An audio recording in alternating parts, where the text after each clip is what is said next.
Hello everyone, my name is Kevin. Today I'm going to introduce the topic, Fundamental Theorem of Algebra.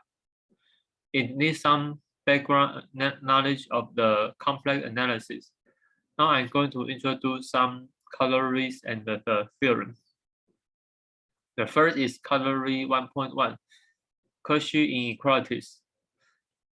It is talking about that if f is holomorphic in an open set that contains the closure of a disk D centered at Z0 and of radius R, then this inequality holds. Sorry, let me use some notation here. Yeah, this inequality holds.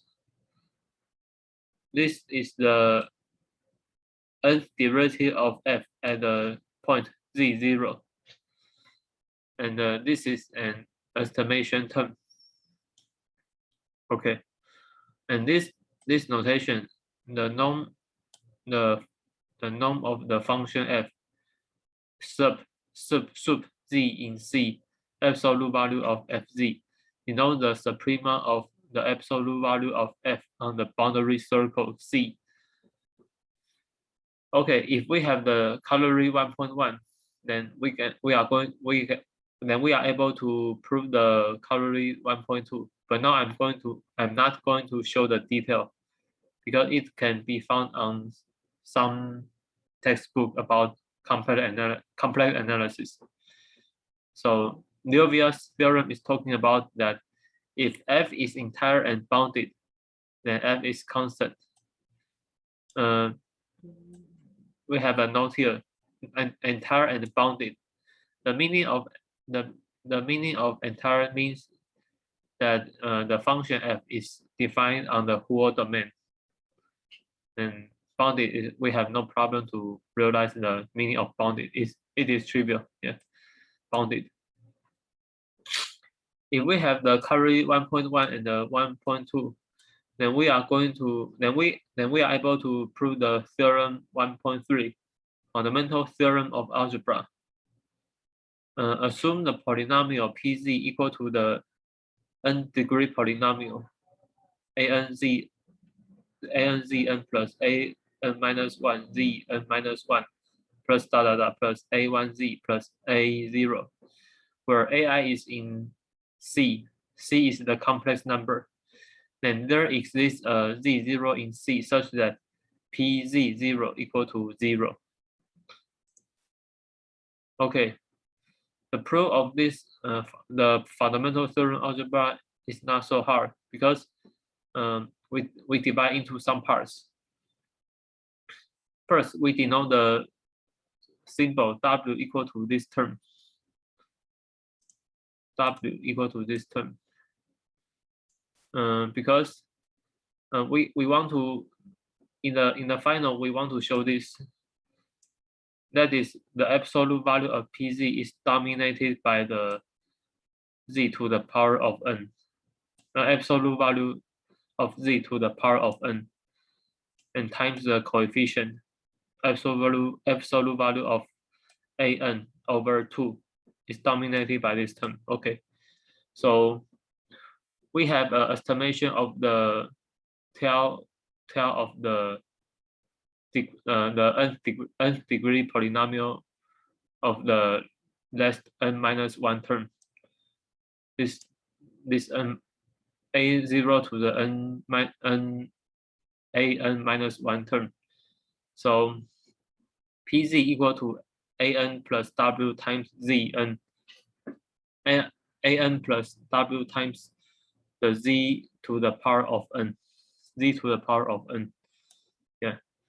So the absolute value of Pz is equal to this term. We have these results. Okay. So for z sufficiently large, let us say z is greater than r, then we have this relation. All the term, this term, absolute value of an minus I over absolute value of z to the power of I is bounded by the absolute value of an over 2n for all I.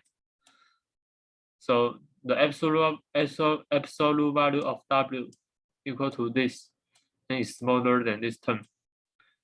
So by the triangle inequality, we have that the absolute value of an plus W is greater than absolute value of an minus the absolute value of W, and greater than the absolute value of an over 2. So PZ is equal to this, PZ equal to this, and greater than this, and greater than this. This relation is because that we say that Z is greater than R. Okay. So the continuum of the proof.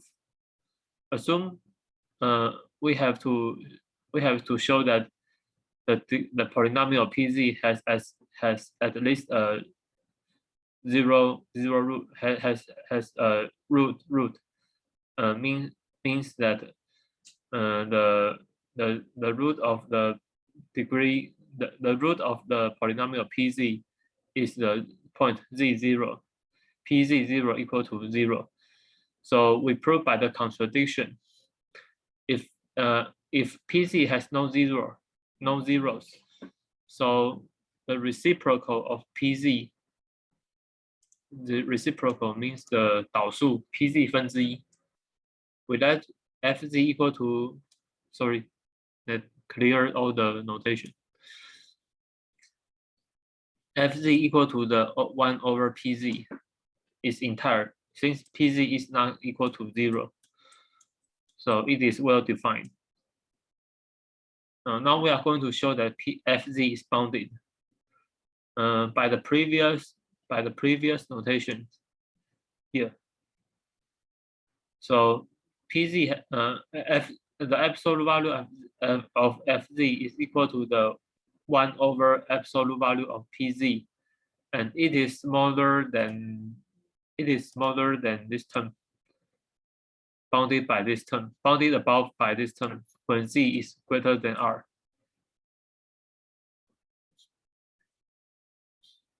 And since FZ is continuous in the closed disk, Z smaller than or equal to R, FZ is also bounded in the region Z smaller than or equal to R.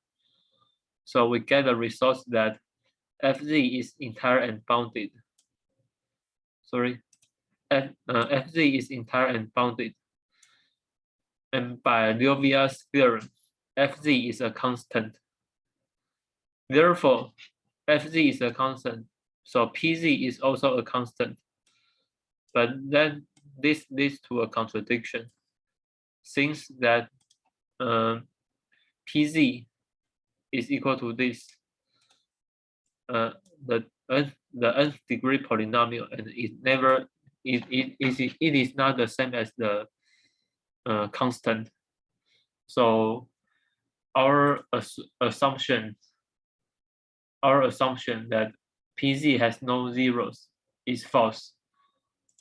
That means PZ has at least a 0.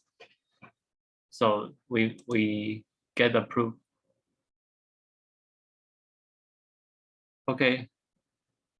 So I think the fundamental theorem of algebra need to almost the way to prove this theorem uses the complex analysis. But maybe there are also some algebra approach. Maybe in the future I will find it and introduce to others. Thank you.